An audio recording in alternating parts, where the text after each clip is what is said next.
என்னாச்சு? சந்தோஷ் சந்தோஷ் அப்படின்னா சொல்லுவேன் நினைச்சு கூட பார்க்காத.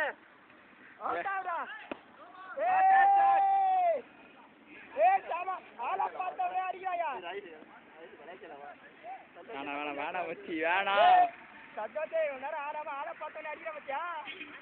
ஏய் எங்கடா எங்க? ஓ போட்டாச்சு வந்து இங்க உட்காரு. தட்ஸ் வை.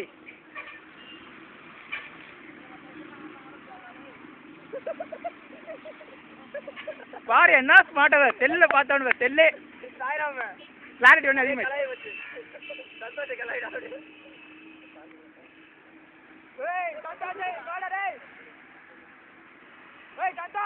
ஏய் மச்சி எல்லாரும் எக்ஸ் ரெப்புக்கு ஒரு கிளாப் தட்டுங்கடா. 6 அடிக்க போலாம். மச்சா